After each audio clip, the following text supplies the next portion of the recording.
ঝগড়া বন্ধ করো, পিটিয়ে একেবারে চামড়া তুলে ফেলবো দুজনের। রামি তুচ্ছ তাচ্ছিল্য করলো অরুকে।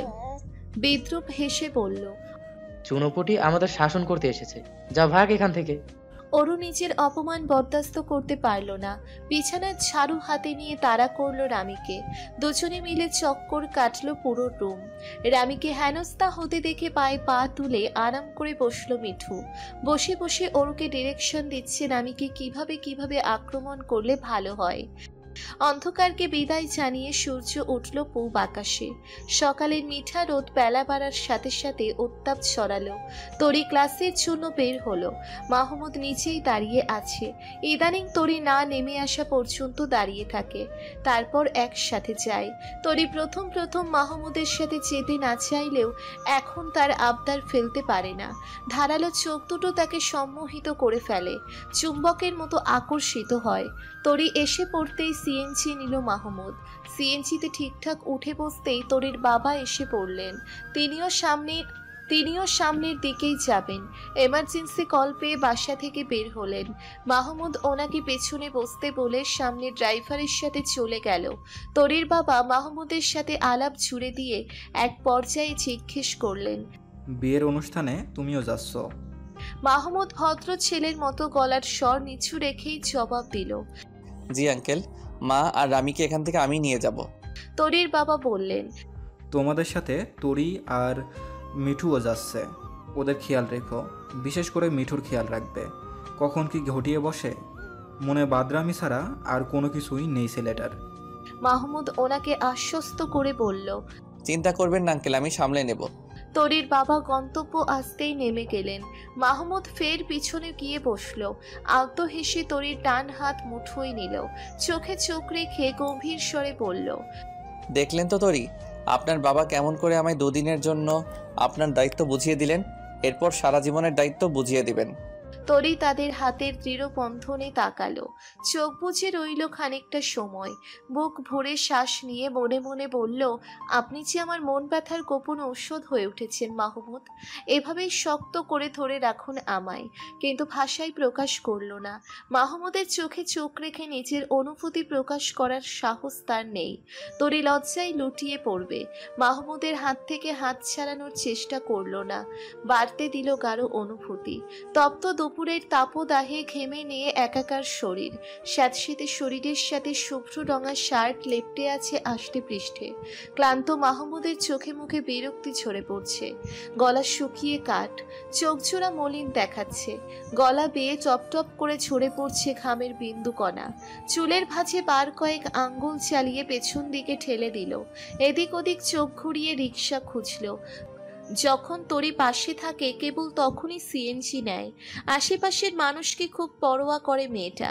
প্রচণ্ড সংকোচ তার। কলেজের কাছাকাছি সেই লাইব্রেরিতে গিয়ে দাঁড়ালো মাহমুদ। বইয়ের ভাঁজে ভাঁজে চোখ রেখে হুমায়ুন আহমেদ ও শরৎচন্দ্র চট্টোপাধ্যায়ের কয়েকটি বই নিল। তরি বই পড়তে ভালোবাসে, বইগুলো তার জন্যেই নেওয়া। বিল মিটিয়ে বেরিয়ে পড়ল রাস্তায়। আরও একটা জিনিস কিনলো।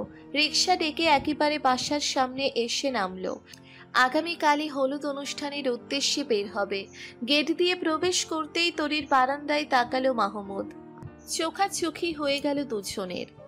মেয়েটা ঝুল বারান্দায় দাঁড়িয়ে তাকে দেখেই দৃষ্টি ফিরিয়ে নিল। মাহমুদ স্পষ্ট তার লজ্জা টের পাচ্ছে। প্রথম দিকে তরি লজ্জা পেলে মাহমুদের বেশ ইন্টারেস্টিং মনে হতো ব্যাপারটা। ধীরে ধীরে তা সেটা চূড়ান্ত ভালো লাগায় পরিণত হলো। যেন এই লজ্জা না পেলে তরিকে অসম্পূর্ণ মনে হয়, কোথাও একটা কমতি থেকে যায়। ঠোঁট প্রশস্ত করে হাসল মাহমুদ। অতপর বাসার ভেতরে চলে গেল। বিকেলেই তরির ডাক পড়ল 3 তলায়। আয়েশা সুলতানা ডেকেছেন। জামা কাপড় গুছিয়ে নিও তাড়াতাড়ি, আমরা কাল সকালে বেরোবো। তরি ইতস্তত করে প্রশ্ন করল, সকালে উনি কিভাবে যাবেন, ক্লাস আছে না? আয়েশা সুলতানা ভ্রু কুঁচকে তাকালেন, জিজ্ঞেস করলেন, কার কথা বলছো? তরির হুট করেই গরম লাগতে শুরু করলো। সে কখনো সরাসরি মাহমুদের নাম ধরে ডাকেনি, ডাকার প্রয়োজন পড়েনি।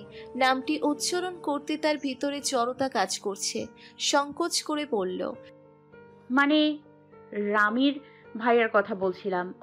আয়েশা সুলতানা বেশ শব্দ করে হাসলেন। মাহমুদের কথা বলছো? সে বৃহস্পতিবার ছুটি নিয়েছে, শুক্র শনি এমনিতেই সরকারি ছুটি থাকবে। ও, তরির গলার স্বর পেয়ে মাহমুদ ঘর থেকে বেরিয়ে এলো। তার বিপরীতে সোফায় বসলো। তরি আর চোখে মাহমুদকে তাকিয়ে দেখছে।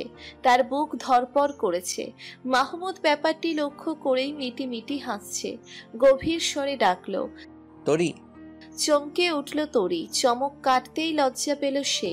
কান গরম হয়ে উঠছে। মানুষটিকে দেখে ফেলল সবটা। থতমত খেয়ে জবাব দিল, জি। ছাদে যাবেন? এখন? সমস্যা হবে। তরি তড়িঘড়ি করে বলল। না না না, সমস্যা হতে যাবে কেন? মাহমুদ হাসলো। তরি ফের লুকিয়ে দেখলো। হাসলে চমৎকার লাগে মাহমুদকে। তরি মুগ্ধ হয়, তাকিয়ে থাকে অনেকটা সময়।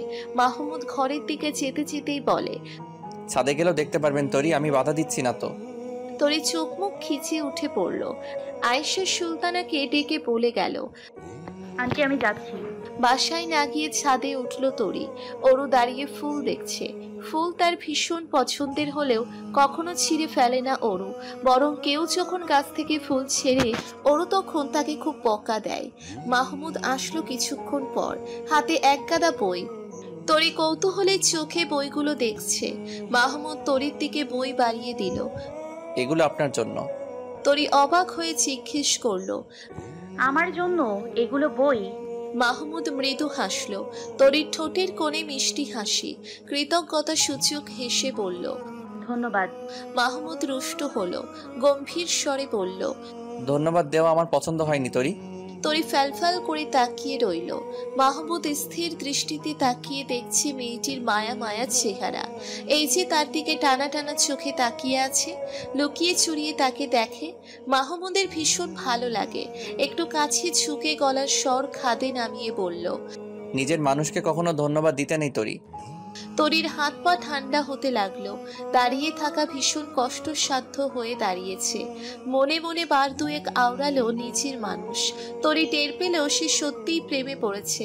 আকাশ পাতাল এক করা প্রেম। অবাধ্য হলো মন। বুক কেঁপে কেঁপে উঠল।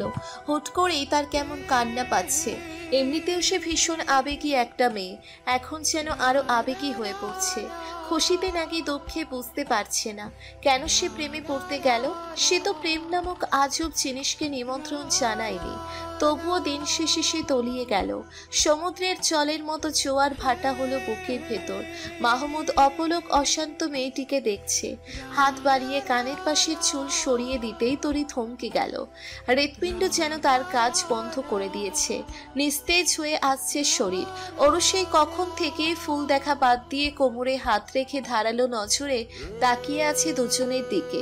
চোখ পিটপিট করে বলে উঠল, তোমরা কি এখানে দাঁড়িয়ে প্রেম করছো? তরি ভয়ে ছিটকে গেল দু কদম। চোখে মুখে রাজ্যের ভয়। ভীত সন্ত্রস্ত হয়ে একবার অরু আর একবার মাহমুদকে দেখছে। গলা শুকিয়ে যাচ্ছে বারবার। অথচ মানুষটা কতটা নির্লিপ্ত ভঙ্গিতে দাঁড়িয়ে আছে, যেন কিছুই হয়নি। চোখে মুখে আতঙ্কের চিহ্নটুকু নেই।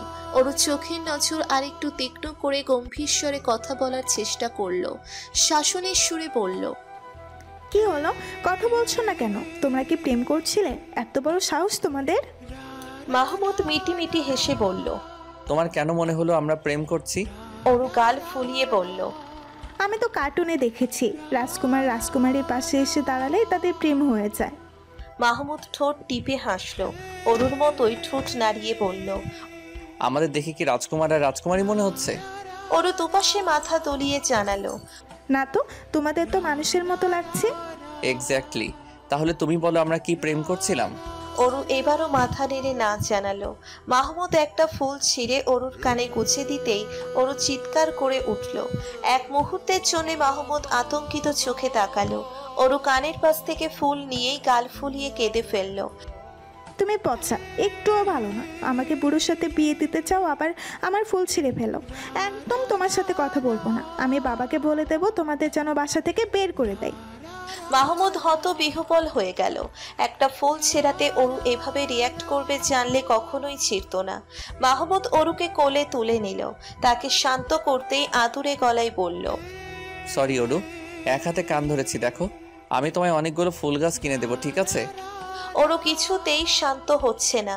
মাহমুদের কথা না শুনেই বলল, তোমাকে পাগল নজরুলের কাছে দিয়ে আসবো, সে তোমাকে খামচি দিয়ে ব্যথা দেবে। তুমি আমার ফুল ছিঁড়েছো কেন? আমি কষ্ট পেয়েছি না? আমার অরু পাখি খুব কষ্ট পেয়েছে তাই না? সরি তো, আর ফুল ছিড়বো না, কথা দিলাম। তরি ওদের দুজনকে দেখে মুখ টিপে হাসছে। মাহমুদ অসহায় চোখে তাকিয়ে বলল, খুব হাসি পাচ্ছে তাই না? ছোট বোনকে সামলাতে এত কষ্ট, বড়টাকে কিভাবে সামলাবো আমি? লজ্জায় আরক্তিম হলো গাল দুটো। তরি আর এক মুহূর্ত দাঁড়ালো না, বই নিয়ে দ্রুত কেটে পড়ল। লোকটি তাকে লজ্জা দিতে ওস্তাদ, সে কি চালাই নাকি মাহমুদকে?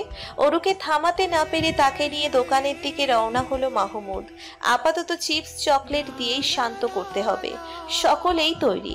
আয়েশা সুলতানা তরিকে ডাকতে উপরে এলেন। মিঠু আগেই নেমে পড়েছে। বাবা তরির সাথে সাথে নিচে নেমে এলো। মাহমুদ গাড়ি নিয়ে দাঁড়িয়ে আছে। ভাবলো এবার একটা গাড়ি কিনতে হবে। তরিকে বসিয়ে দিয়ে বাবা বারবার করে আয়েশা সুলতানাকে বলে দিলেন, আপনাদের কথা ফেলতে না পেরে ছেলে মেয়ে দুটাকে দিয়েছি, আপনার কাছে আমানত রাখলাম দুজনকে। আমার মেয়েটার দিকে খেয়াল রাখবেন, বিয়ে বাড়িতে অনেক ছেলে পেলে থাকে। আয়েশা সুলতানা আশ্বস্ত করলেন, আপনি চিন্তা করবেন না, তোরিকে আমি নিজের মেয়ের মতো জানি। মায়ের সাথে মেয়ে নিরাপদ থাকবে। তরির মাও তরিকে বলে দিলেন, সবাইয়ের সাথে সাথে থাকবি, পৌঁছে গিয়ে কল দিয়ে জানিয়ে দিবি। তরি বাধ্য মেয়ের মতো মাথা নাড়ালো। বাবার দিকে তাকিয়ে মিষ্টি হেসে বলল, আসছি বাবা। ওরু কান্না করছিল যাওয়ার জন্য, ছোট বলেই তাকে বাবা মা যেতে দিলেন না। আয়েশা সুলতানা অনেকবার বলেছেন, ওরকেও আমাদের সাথে দিন। তরির বাবা মা দিলেন না। মা বললেন, ছোট মানুষ, রাতে কান্নাকাটি করলে বিরক্ত করবে সবাইকে। হাইওয়ে ধরে গাড়ি চলল সাই সাই করে। জানালার পাশে বসা তরির চুল উঠছে অবিন্যস্ত ভাবে, চোখে মুখে মুগ্ধতা। বাইরের পরিবেশ বেশ এনজয় করছে, বেশ বোঝা যাচ্ছে। মাহমুদ লুকিং গ্লাসে তাকিয়ে কেবল তরিকেই দেখে গেল। আজ রামের চোখে একটা বিষয়ে সন্দেহ তৈরি হলো। ভাইয়া সেই প্রথম থেকেই তরিয়াপুকে দেখে যাচ্ছে। তার দৃষ্টি স্বাভাবিক নয়, কেমন অশান্ত উন্মাদনা সেই দৃষ্টি। ভাদ্রের ভ্যাবসা গরম, প্রক্তিমা সূর্য বিদায় নিয়ে এক টুকরো চাঁদ উকি দিচ্ছে আকাশে। শরতের আগমনী বার্তা দিতেই কাশফুলের জন্ম। মরিচপাতির ঝিকিমিকি আলোয় এক ঝাঁক হলুদ পাখি স্টেজের দিকে ছুটল ডালা হাতে। ইরার বোন মীরার হলুদ অনুষ্ঠানে সবাই আজ হলুদ সাজে সেজেছে। হলুদ পাঞ্জাবি আটোসাটো ভাবে গেঁথে আছে মাহমুদের শরীরে। শক্তপোক্ত পেটানো শরীরে দারুণভাবে রংটি ফুটে উঠেছে, চমৎকার লাগছে তাকে। মাহমুদের আঁকাবাঁকা দৃষ্টি তরিকে খুঁজে যাচ্ছে অনেকক্ষণ ধরে, কোথাও দেখতে পাচ্ছে না। রামি আর মিঠু গোয়েন্দা সংস্থার দুইজন ভাঙা অফিসার গোয়েন্দাগিরিতে লেগে পড়েছে। রামির নজর পড়ার সাথে সাথেই খোঁচা মেরে সেটা মিঠুর কান চোখ দুটো পর্যন্ত পৌঁছে গিয়েছে। দুজনে অভিযান চালিয়ে সকাল থেকেই একটা ব্যাপার মাথায় ভালোভাবে গেঁথে নিয়েছে। তা হলো মাহমুদ তরি দুজনের মাঝেই প্রেম ভালোবাসা জনিত কিছু একটা আছে। রামি দুঃখী গলায় বলল, তোর বোন আমাকে ছ্যাঁকা দিল রে মিঠু, একটা ফোনও নেই যে বিরহের গান শুনে নিজেকে শেষ করে দেব। মিঠুর মাথায় অন্য ধরনের চিন্তা। একটা ভাই বড় হোক কিংবা ছোট, ভাইয়ের প্রেমজনিত ব্যাপার যতটা সহজভাবে নিতে পারে, বোনের ক্ষেত্রে ততটা সহজ তারা হতে পারে না। মিঠুর ক্ষেত্রেও ঠিক তেমনটাই হচ্ছে। বাবা জানতে পারলে আপুর দিকে মুখ ফিরেও তাকাবেন না। বাবা যতটা আদর নিয়ে মাথায় তুলতে পারেন, ঠিক ততটা শাসন করে মাথা থেকে আঁচড়ে ফেলতেও পারেন। প্রচন্ড একরোখা মনোভাব নিয়ে চলাফেরা করেন তিনি। রামি খোঁচা দিল মিঠুকে। বেয়াই, ও বেয়াই, ও না হওয়া শালা। মিঠুর ঘোর কাটলো, গভীর চিন্তা জগৎ থেকে বেরিয়ে বলল, কি হয়েছে? রামি গান ধরলো, বাতাসে বহিছে প্রেম, নয়নে লাগেলো নেশা, কারাজে ডাকিল পিছে, বসন্ত এসে গেছে। মিঠুর ভুরু কুচকে তাকালো। গন্ড মূর্খ, এখন শরৎকাল। ও ভুলেই গিয়েছি। বলেই আরেকটি গান ধরলো, হাসান রাজা পিয়ারির প্রেমে মজিল রে, নেশা লাগিল রে, বাঁকা দুই নয়নে নেশা লাগিল রে। মিঠুর কোনো প্রতিক্রিয়া না পেয়ে তাকে আপাদমস্তক তাকিয়ে দেখলো রামি। কেমন অন্যমনস্ক দেখাচ্ছে তাকে। কিরে মিঠু, তোর দেখি কোনো হেলদুল নেই, কি এতো ভাবছিস? কিছু নিয়ে চিন্তিত? মিঠু নিজের চিন্তা ভাবনা হাওয়ায় উড়িয়ে দিল। না, আমার আবার কিসের চিন্তা? চল, আর কতক্ষণ এভাবে নজর রাখবি ওদের উপর? রামি মিঠুর সাথে গিয়ে চেয়ার টেনে বসলো। তরির আগমন ঘটল সব মেয়েদের পরে। আয়েশা সুলতানার সাথেই এসেছে। তিনি চোখে চোখে রাখছেন তরিকে। নিজ দায়িত্ব মেয়েটাকে নিয়ে এসেছেন, তাই কোনোরূপ সমস্যা যেন না হয় সেজন্যই বেশি বেশি খেয়াল রাখছেন। মাহমুদের দৃষ্টি অবিচল। হলুদ শাড়িতে মেয়েটিকে মাহমুদের চোখে অপ্সরা লাগছে। কিছুক্ষণ তাকিয়ে চোখ ফিরিয়ে নিল। তার নিজেরই না নজর লেগে যায়। তরি এখনো মাহমুদকে দেখেনি। একে একে সবাই মীরাকে হলুদ ছুঁয়ে সরে গেল। উপস্থিত রইল ছেলে মেয়েরা। নাচ গানে মেতে উঠল সকলে। আয়েশা সুলতানা জিজ্ঞেস করলেন, আমার কোমর ব্যথা করছে, নিচে চলে যাচ্ছি, তুমি থাকবে এখানে? তরি ভদ্রতা বজায় রেখে বলল, আপনি যখন নিচে চলে যাচ্ছেন আমিও চলে যাব। ইরা বাধা দিল আয়েশা সুলতানাকে। থাক না মা, আপনি গিয়ে রেস্ট নিন। ছোটরা সবাই এখানে, তোরই আপনাদের বড়দের ভিড়ে বোরিং ফিল করবে। আচ্ছা, তাহলে ওর দিকে খেয়াল রেখো। ইরা হাসতে হাসতে বলল, কোনো ছেলে পেলে বিয়ে দিয়ে দিব। তরি লজ্জা পেল ইরার কথায়। কোনের বড় বোন হিসাবে ইরার ছোটাছুটি করতে হচ্ছে। তরিকে বসিয়ে রেখেই উঠে পড়ল সে। এতক্ষণ যাবৎ সবটাই সাবধানী নজরে খেয়াল করেছে মাহমুদ। তরির মেসেঞ্জারে টুংটাং শব্দ হলো। উচ্চ আওয়াজের গান বাজনার শব্দে টের পেল না তরি। মাহমুদ কখন থেকে অধীর আগ্রহে বসে আছে। তরি ফোন চেক দিচ্ছে না। এবার কল দিল। ফোনের বারবার কেঁপে কেঁপে ওঠা লক্ষ্য করে রিসিভ করলো তরি। মাহমুদের কথা স্পষ্ট শুনতে পারছে না। মেসেজ পাঠাতে গিয়ে দেখলো মাহমুদ আগেই পাঠিয়েছে। ছাদের দিকটায় আসুন। তরি উঠে পড়ল। স্টেজ ছেড়ে বাড়ির ভিতরের দিকে প্রবেশ করলো। সিঁড়ির প্রথম ধাপ পার করতেই একটি শক্ত হাত এসে তার হাত আঁকড়ে ধরল। ভয়ে শিউরে উঠল তরি। পাশ ফিরে তাকাতেই মাহমুদকে দেখে স্বস্তি পেল। মাহমুদ নরম স্বরে শুধালো, ভয় পেয়েছেন তরি? তরি অস্ফুট স্বরে বলল। মাহমুদ তরির হাত আরেকটু শক্ত করে ধরে কোমল স্বরে বলল, আমি আছি তো তরি, একদম ভয় পাবেন না। তরি মাথা নিচু করে মাহমুদের সাথে ছাদে পৌঁছে গেল। মনের গোপন কুঠুরিতে চলল তাদের অপ্রকাশিত প্রেম। ঘন আবেশিত সুর ভেসে আসছে নিচ থেকে। স্টেজ কাঁপিয়ে নেচে চলেছে তরুণ তরুণী। মাহমুদ ডান হাত বাড়িয়ে দিল তরির দিকে। তরি হাত বাড়িয়ে দিতেই তার আঙ্গুল ছুঁয়ে ঘুরিয়ে নিল কয়েক পাক। মরিচপাতির আলোয় ঘোর লাগা দৃষ্টিতে মাহমুদের চোখে চোখ রাখল তরি। লজ্জা, ভয়, সংকোচ সবকিছুকে ছুটি দিয়ে আরেকটু কাছাকাছি হতে ইচ্ছে হলো। আবেগপ্রবণ তরি ভুলে গেল বাবার ভয়। নরম হাত ছুঁয়ে দিল মাহমুদের খোঁচা খোঁচা দাড়িযুক্ত গাল। মাহমুদ নিজের গালে তরির হাত চেপে ধরে চোখ বুজে নিল। হুট করেই সদ্বিদ ফিরে পেল তরি। ঝট করেই হাত ছাড়িয়ে নিল। বড্ড অস্থির হয়ে উঠল মন। প্রচন্ড লজ্জাও লাগছে। দূরে সরে তড়িঘড়ি করে বলল, আমি নিচে যাচ্ছি, মাথা ব্যথা করছে। মাহমুদকে কিছু বলার সুযোগ না দিয়েই মিথ্যে বলে নেমে পড়ল। চোখ বুজে তপ্তশ্বাস ছাড়ল মাহমুদ। বিড়বিড় করে বলল, খুব শীঘ্রই আমাদের মাঝের দূরত্ব ঘুচবে তরি, আপনি শুধু আমার তরি হয়ে থাকবেন। মীরার বিয়ের কার্যক্রমের পর থেকেই মাহমুদ একটা ব্যাপার খেয়াল করেছে। তরি তাকে এড়িয়ে চলার চেষ্টা করছে। আগে সামনে পড়লে মেয়েটা লজ্জায় জড়সড় হয়ে যেত। আজ যতবার সামনে পড়েছে ততবারই চোখ মুখ কঠিন ছিল। মাহমুদ যতবার তাকিয়েছে ততবারই তরির দৃষ্টি নিচু ছিল। একটি বাড়ির জন্যেও তাকায়নি। মাহমুদের বুকের ভিতর বিষাদের ঢেউ বয়ে গেল। মনে করার চেষ্টা করলো সে কিছু করেছে কিনা। এমন কিছুই মনে পড়ল না। বৈঠকখানায় আয়েশা সুলতানার সাথে উদাস হয়ে বসে আছে তরি। রামি, মিঠু দুজনেই উপস্থিত। এখানে মায়ের সামনে ডাকা যাবে না, তাই রামিকে ডাকলো। রামি অনেকক্ষণ ধরেই নজর রাখছিল মাহমুদের উপর। উঠে এসে জিজ্ঞেস করলো, ডেকে দেব? হ্যাঁ। বলেই মাহমুদ চমকে উঠল। কাকে ডেকে দিবি? রামি মিটি মিটি হেসে বলল, তরি আপুকে। মাহমুদ বিরক্তি গলায় বলল, এভাবে হাসছিস কেন? প্রয়োজন আছে ডেকে দে। রামি আবারও মিটি মিটি হেসে বলল, তোমার নৌকার মন খারাপের কারণ কিন্তু আমি জানি। মাহমুদ এবার আর চমকালো না। রামের চোখ মুখ স্পষ্ট বলে দিচ্ছে তার গোয়েন্দাগিরি করে সব জানা শেষ। ঠোঁট গোল করে নিঃশ্বাস ছেড়ে বলল, কি জানিস তুই? এই যে তরি আপু কেন মন খারাপ করে আছে। কেন? মা তোমার জন্য মেয়ে দেখেছে। তরি আপুকে দেখিয়ে জিজ্ঞেস করছে, দেখো তো তরি, মেয়েটাকে মাহমুদের সাথে দারুণ মানাবে, তাই না? ওই মেয়েটার খোঁজ খবরও নেওয়া শেষ, তখন থেকেই তোমার তরির হাওয়া ফুস। মাহমুদ আর তরিকে ডাকার চেষ্টা করলো না, মায়ের সাথে কথা বলা দরকার, তাই মাকে ডাকলো।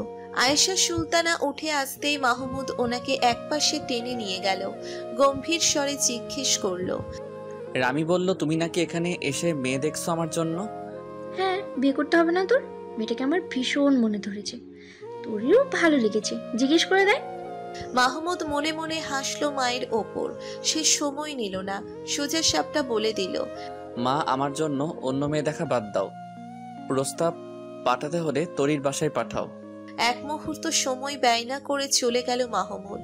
আয়েশা সুলতানা স্তব্ধ হয়ে রইলেন। আকস্মিক শক খেয়ে কথা বের হচ্ছে না মুখ থেকে। নিস্তব্ধ রাত, ছাদের এক কোণায় উদাস হয়ে দাঁড়িয়ে আছে তরি। তার কিছুই ভালো লাগছে না। এক ছুটে বাড়ি চলে যেতে ইচ্ছে করছে। তিক্ত বিষাদে মন তেতো হয়ে উঠল। চোখের কোণে অশ্রুকণার ভিড়। আয়েশা সুলতানার এক কথা, এই মেয়েটিকে তিনি বউ করেই ছাড়বেন। এবার যেভাবেই হোক ছেলেকে রাজি করাবেন। মাহমুদ নিশ্চয়ই মায়ের পছন্দে বিয়ে করে নেবে।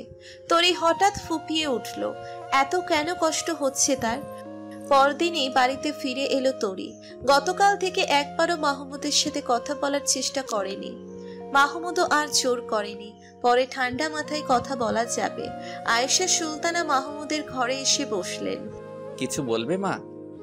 আয়েশা সুলতানা দীর্ঘশ্বাস ফেলে বললেন, হ্যাঁ, গতকাল তোরের কথা বলেছিলি কিছু একটা, কিন্তু এটা কিছুতেই সম্ভব নয়। কেন? তোরির বাবা কখনোই মত দেবেন না, তিনি অন্যথায় কথা দিয়ে ফেলেছেন। চোখ মুখ কঠিন হয়ে এলো মাহমুদের।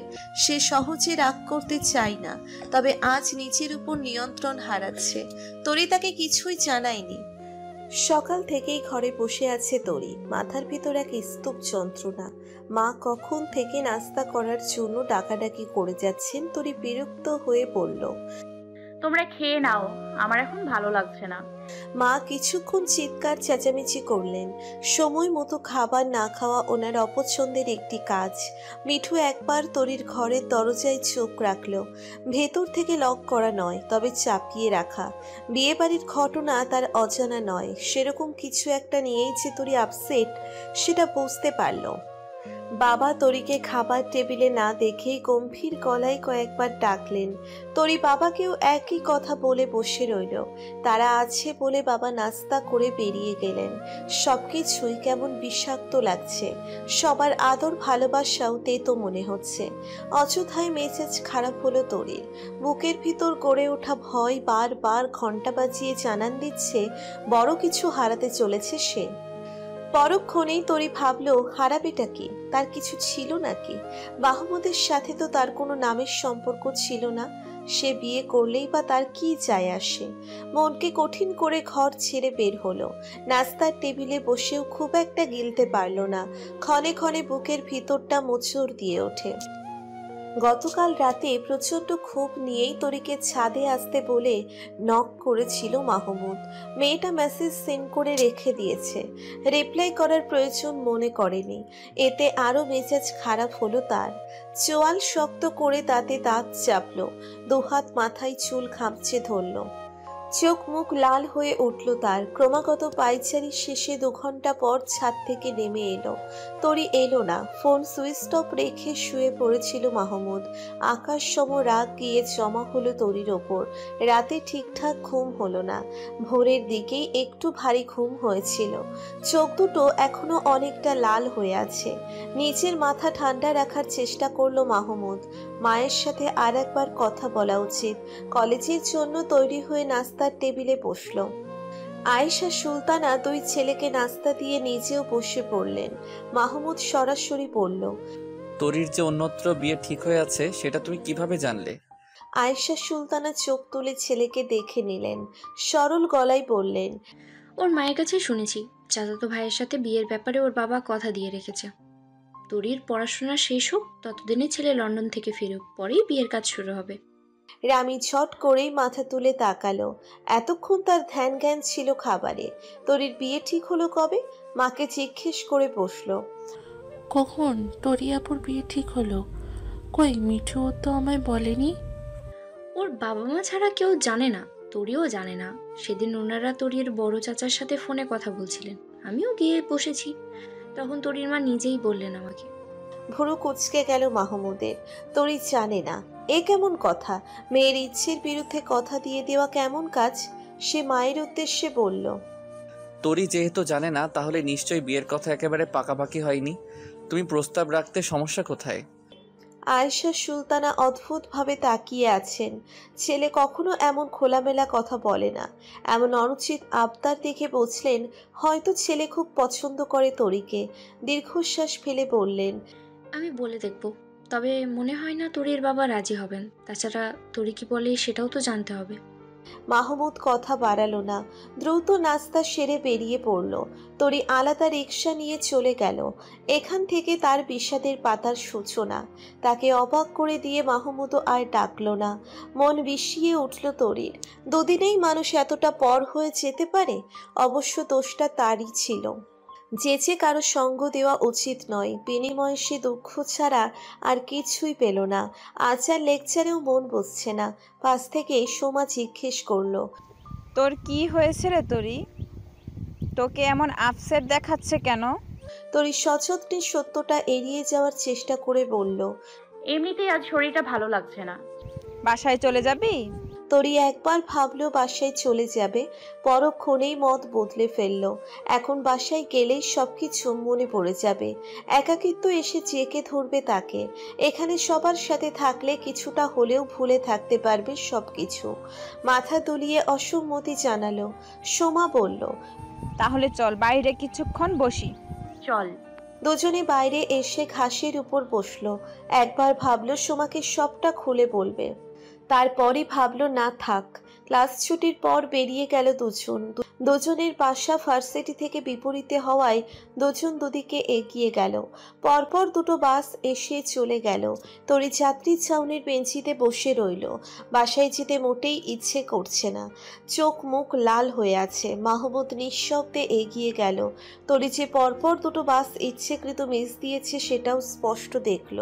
তপ্ত শ্বাস ছেড়ে তরির হাত চেপে ধরল। চলুন তরি। এভাবে হাত চেপে ধরাই তরি চমকে উঠল। মাহমুদকে দেখেই হাত ছাড়িয়ে দৃষ্টি ফিরিয়ে নিল, তবে কিছু বলল না। মাহমুদ অপলক চেয়ে থেকে দেখল মেয়েটার অভিমান। দুর্বোধ্য হাসল সে।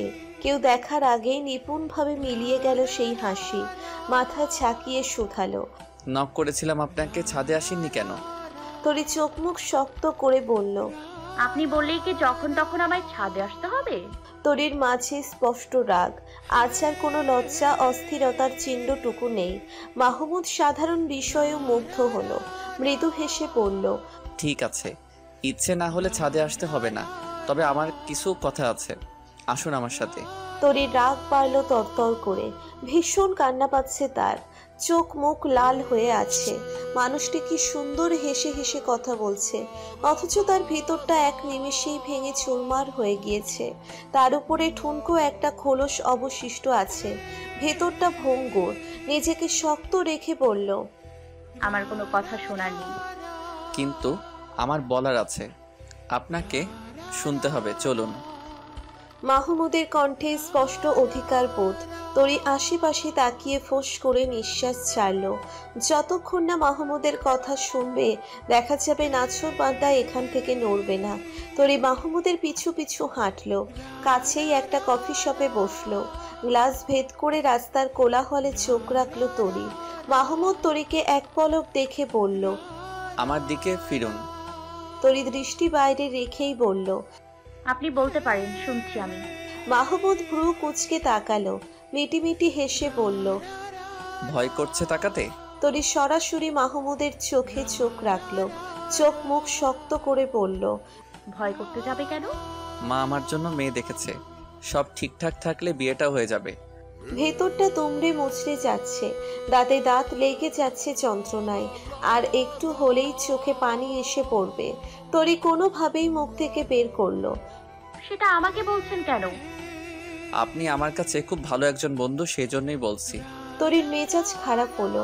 সে একজন ভালো বন্ধু, এটাই এনাম, আর কিছু না। তরি তেরা স্বরে শুধালো, আপনার সাথে আমি কবে ঘটা করে বন্ধুত্ব করলাম? মাহমুদ ঠোঁট টিপে হাসল। তরিকে এই মুহূর্তে ভীষণ ভালো লাগছে দেখতে, আর বোধহয় রাগানো ঠিক হবে না। মাহমুদের গভীর চোখ জোড়ায় স্থির হলো, কোমল স্বরে বলল, আমি মায়ের পছন্দের মেয়েকে বিয়ে করছি না তরি, আমি শুধু আপনার। তরি চমকে তাকালো, স্তব্ধ হয়ে তাকিয়ে থাকলো অনেকক্ষণ। খানিক পর উপলব্ধি করলো তার ভিতরটা ঠান্ডা হচ্ছে একটু একটু করে, রাগ পড়ে যাচ্ছে সর্বোচ্চ গতিতে। মাহমুদ টেবিলের উপর থাকা তরির ডান হাতে আলতোভাবে ছুঁয়ে দিল। আস্তে আস্তে দু হাতের মুঠোয় কবজা করতে নিতেই তরি হাত ছাড়াতে চাইল। গাল ফুলিয়ে আছে মেয়েটা, অশান্ত দৃষ্টি এদিক ওদিক ঘুরছে। মাহমুদ নিবিড় স্বরে বলল, আপনি ছাড়া আমি খুশি থাকতে পারবো না তরি, আমার আপনাকেই লাগবে। তরি ঢোক গিলল, হাত ছাড়িয়ে অভিমানের স্বরে জানান দিল,